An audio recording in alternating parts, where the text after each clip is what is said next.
¿Cómo les va? Bienvenidos a otra emisión de Filmoteca Online. Como ustedes bien saben, hoy la televisión está mayormente dedicada a la estupidez, a la mentira política sistemática, a programas sobre programas, es decir, a prolongar hasta el infinito la capacidad del hombre para producir basura. Sin embargo, hubo un tiempo en donde la televisión fue vista con un optimismo que por supuesto después el tiempo demostró equivocado, ¿no?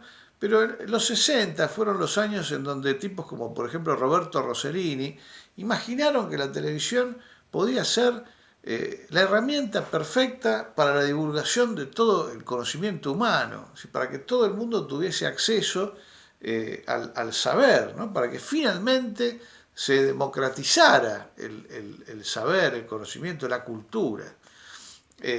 Bueno, en esa misma década, la divulgadora científica y científica también, June Goodfield, realizó para Gran Bretaña, para la televisión inglesa, una serie documental, o miniserie documental, increíblemente bien producida, llamada El Dios Interior o la Deidad Interior, que después además se podía alquilar para pasar en escuelas. Bueno, hubo copias por todos lados para que circularon para utilizar justamente ese potencial divulgador de la serie. Estaba pensada para ilustrar al público en general sobre este tema, ¿no? Es decir, los comienzos de las ideas científicas, los orígenes del conocimiento, que por supuesto John Goodfield sitúa en Grecia.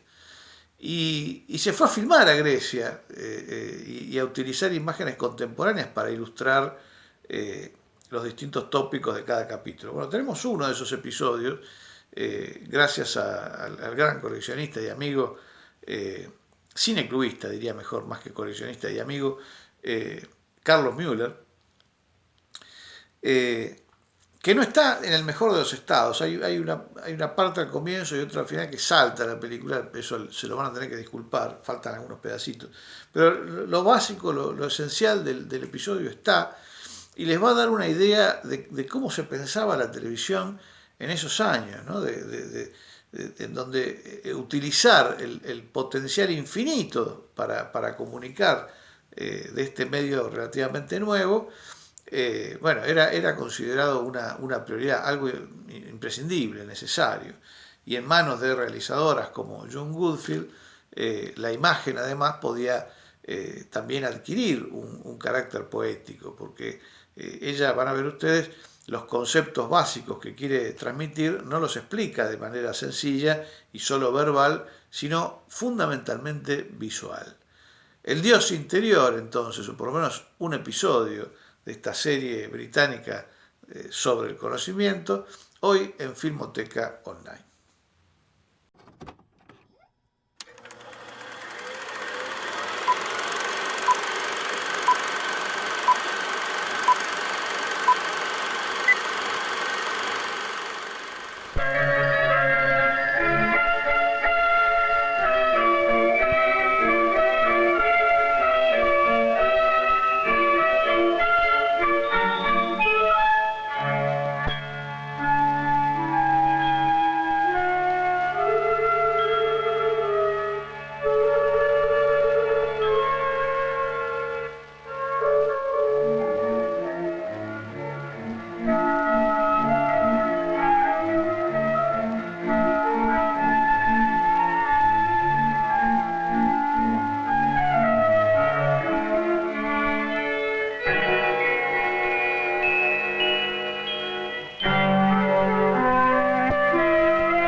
Cada cierto tiempo, a través de la historia, el hombre se ha dado cuenta del poder que encierra su propia mente.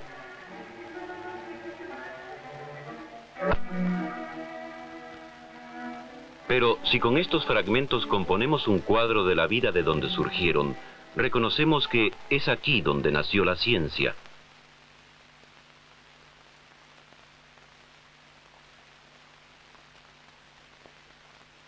¿Qué clase de hombres eran esos? Dotaron de una nueva vida.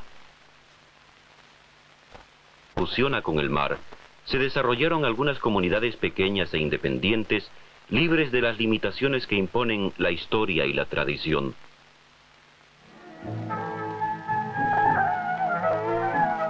Los hombres de Jonia se hallaban también libres de la hambre.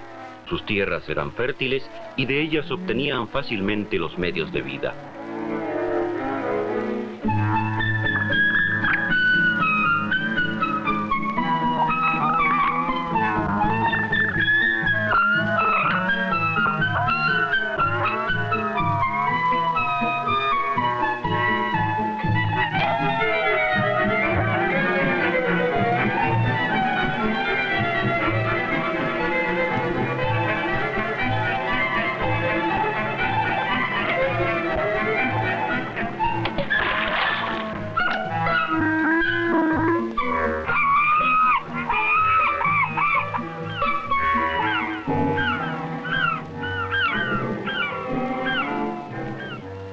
Eran navegantes y mercaderes y establecieron un próspero comercio.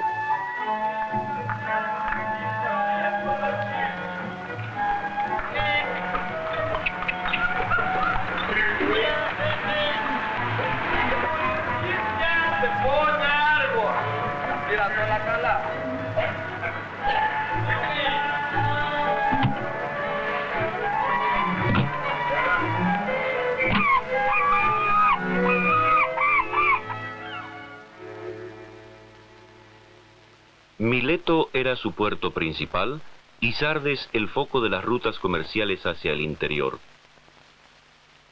Sardes está situada al extremo obligado de las caravanas de Persia y el Oriente. Este comercio era para ellos su fuerza y su estímulo, un indicio de que todo el mundo es distinto.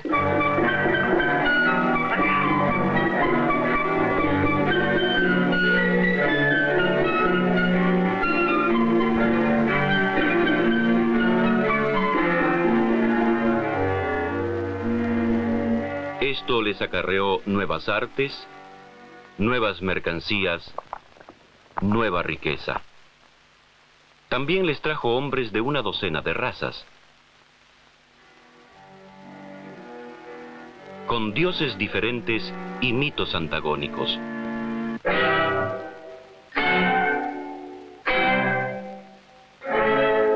Los etíopes representan a sus dioses negros y de nariz aplastada. Los tracios afirman que sus dioses tienen ojos azules y pelo rojo. Y si los animales, al igual que los hombres, pudiesen producir obras de arte, harían dioses a su imagen y semejanza, caballos como caballos y bueyes como bueyes. Las mismas incertidumbres surgieron acerca de la creación.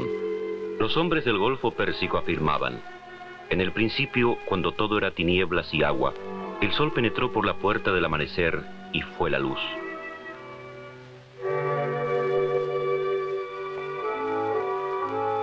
Y en la superficie del abismo, Dios creó una tarima de cañas y la cubrió de barro. Los hombres del delta del Nilo les dijeron: en el principio el gran Dios apareció glorificado sobre una colina y por sus narices arrojó de un estornudo a otras deidades menores, Shira, el dios del aire, y Tefune, el de la humedad.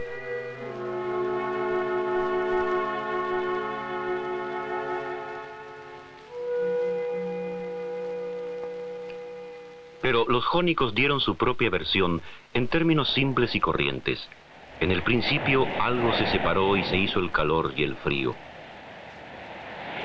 De aquí surgió un anillo de llamas que encajó en torno a la atmósfera terrestre, lo mismo que la corteza alrededor del tronco. La evaporación originó los vientos, mientras que la humedad que quedó atrás formó el mar. Y finalmente todo se secará.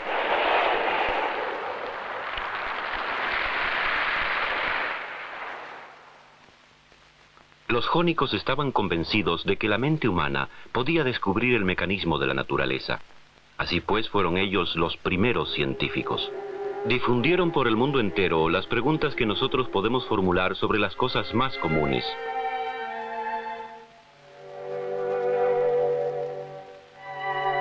¿De qué material está hecho el mundo?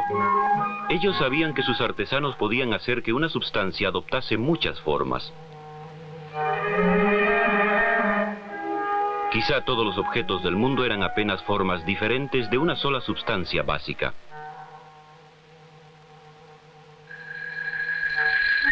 Se pensó naturalmente en el agua.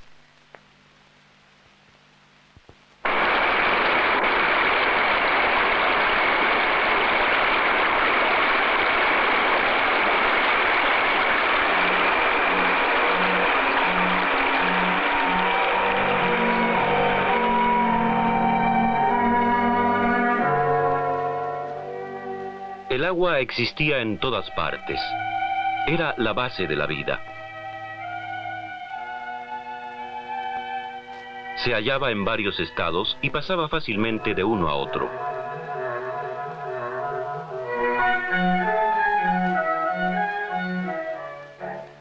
Ante sus propios ojos, el río Meandro se estaba sedimentando.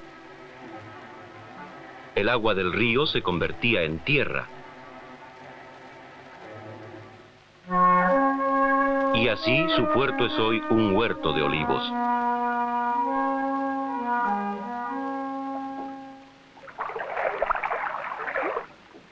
Sin embargo, otros griegos formularon otra teoría, pues dudaban que una sola sustancia pudiera adoptar tantas formas. Sabían que los artesanos a menudo tenían que usar una mezcla de varios materiales.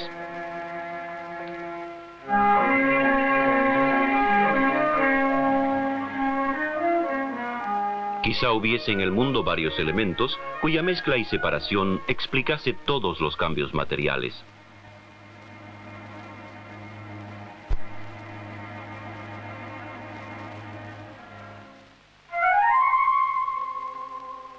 Conocían 4 clases de materias completamente distintas. Algunas eran tenues e invisibles, como el aire. Otras brillantes y punzantes, como el fuego. Otras húmedas y frías, como el agua. O sólidas, como la tierra. Tierra, aire, fuego y agua. Estos parecían ser los elementos básicos de que se componía el mundo.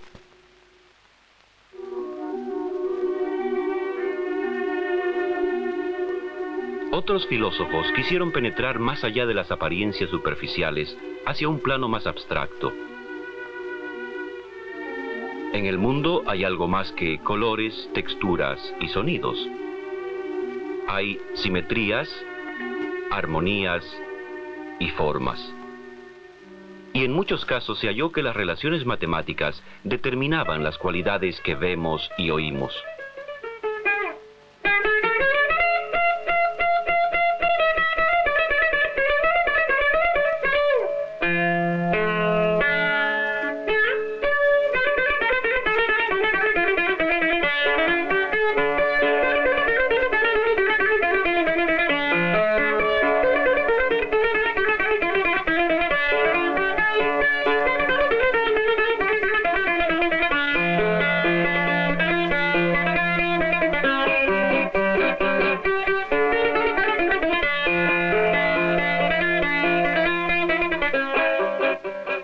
Los griegos descubrieron las leyes de la concordancia musical.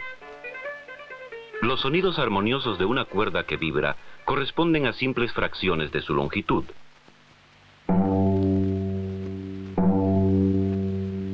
Dividida la cuerda en 2, se obtiene la octava. Reducida a 1/3, se obtiene la duodécima.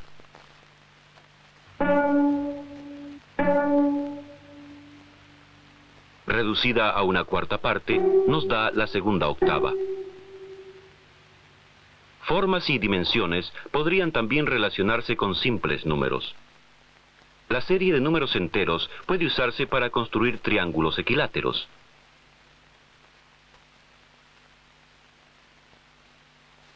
Los números impares formarán cuadrados. 1 = 1 al cuadrado. 1 más 3 igual 2 al cuadrado. 1 más 3 más 5 igual 3 al cuadrado. Los números pares formarán rectángulos. 2 igual 2 por 1. 2 más 4 igual 3 veces 2. 2 más 4 más 6 igual 4 veces 3. Los números parecían combinarse en forma racional, y si la naturaleza fuese a ser explicada racionalmente, los números podrían ser el punto de partida. Pero esta teoría aritmética tropezó con una dificultad. Había algunas formas geométricas muy simples para las cuales no tenía explicación.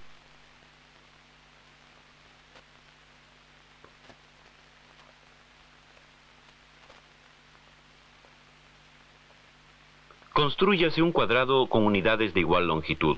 Luego, con las mismas unidades, trácese la diagonal.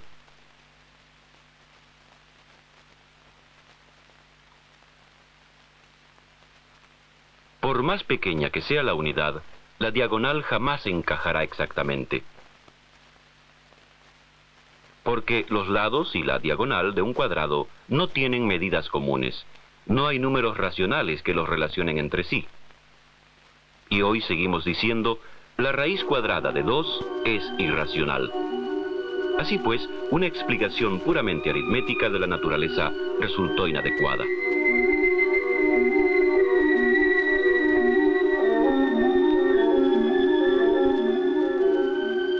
Sin embargo, había otro modo de abordar el problema igualmente abstracto. Uno podía imaginarse el mundo hecho de átomos, granos minúsculos de materia infinitamente pequeños y de todas las formas posibles, cuyos movimientos y colisiones determinan todos los cambios materiales. Y cuando los átomos se apiñan, se forman los sólidos.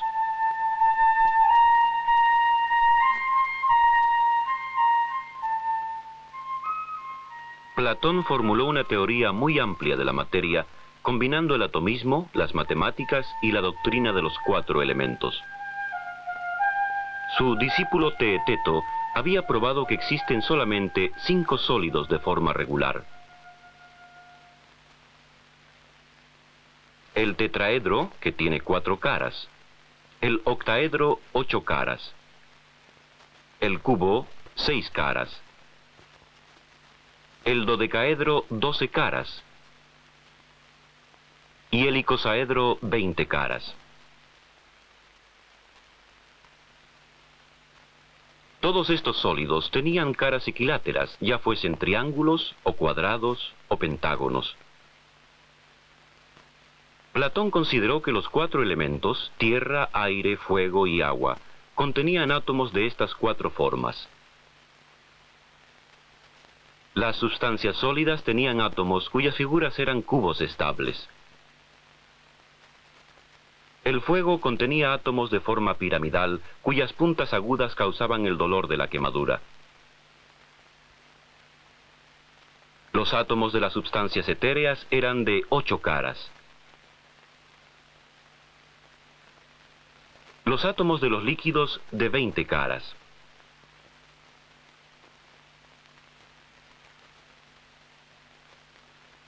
Basándose en esta teoría, 3 clases de materias podían transformarse de una en otra, pues sus átomos estaban formados por los mismos triángulos básicos.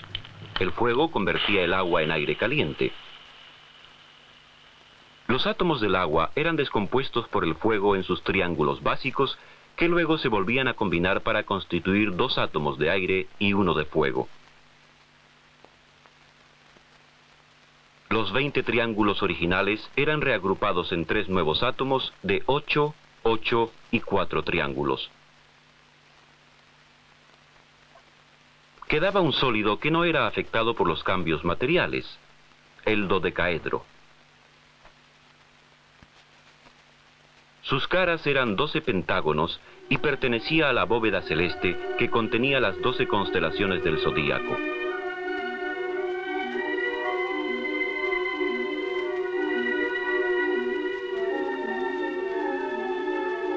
Sin embargo, Aristóteles, discípulo de Platón, consideró que estas primeras teorías pasaban por... No era suficiente descubrir tan solo los materiales de que ha hecho el mundo, las formas y las simetrías que lo determinan. Debemos saber bien cómo se desarrollaron todos los objetos que existen en el mundo, qué elementos guiaron su crecimiento, cuáles van a ser su forma y su función finales. Los seres vivientes llevan dentro de sí los elementos que determinan su propio desarrollo, y con el tiempo alcanzarán su plena madurez.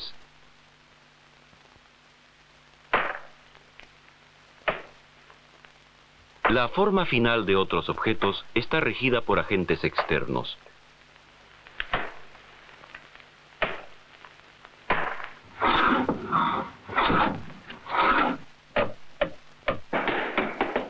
En cada uno de los casos, las materias adoptan formas y simetrías que dependen de las funciones que van a realizar. Y el desarrollo y los cambios deben ser explicados en función de la forma adulta hacia la cual apunta su crecimiento.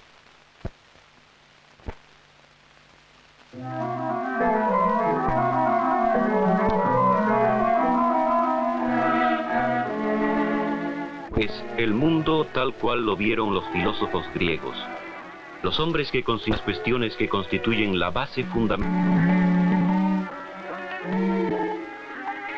¿Por qué entonces joven fuera de las escuelas hacia la corriente de la...